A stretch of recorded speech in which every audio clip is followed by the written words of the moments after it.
Everyone.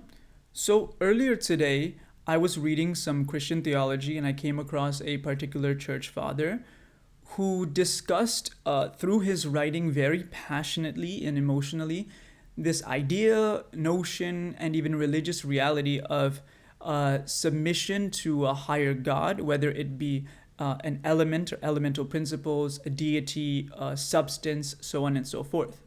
Now, typically, these religious individuals they acknowledge the metaphysical existence of this God or of this being, and say that there is something or some process that is submitting to this higher being. Now, uh, besides the metaphysics of it or the ontology of it, right, putting that to the side, it would be so interesting to see, and I haven't read the literature yet on this, but it would be so interesting to see what is happening neuroscientifically, neurologically, right, with the neural substrates, the mechanisms, the particular pathways, whether they're being activated, deactivated, so on and so forth. What is going on in the brain when the participant is submitting to a higher being? Okay? Now, is it possible that despite despite there being so many different beings that an individual or devotee is submitting to, is there a common neurological thing that is occurring in the process of submission to a higher being? And if so, what areas of the brain are being activated?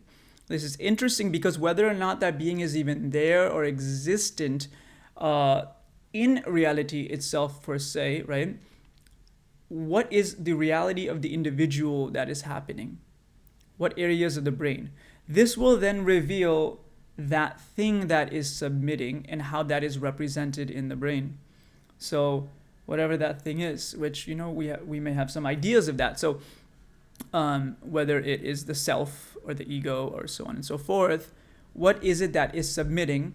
What is happening in the brain? And furthermore, what is happening in the rest of the body? I mean, there's affect or emotions that are accompanying the process of submission to a higher being. So I haven't looked at the literature. I just wanted to talk about this idea in a fresh way, and then I'll go and I'll look at the literature. But what is happening? And then we can nuance it further, right? So what are is there something different happening when an individual submits to elemental forces, or when an individual submits to different gods and goddesses, or an abstract principle? So yeah, I just wanted to discuss this a bit, and because in so many religious texts, again in Vedic texts, in Buddhist texts, in even in Christian texts here, we are seeing so many devotees being passionate about submission, okay, about to a higher being. And in fact, this submission is like a force that allows them to continue in their path, and so-called purification processes and whatnot. So yeah, so it'd be interesting. This is sort of a call for research, just looking more into this topic, and again, relocating some of our topics from it happening out there to what's happening in here. Okay, thank you.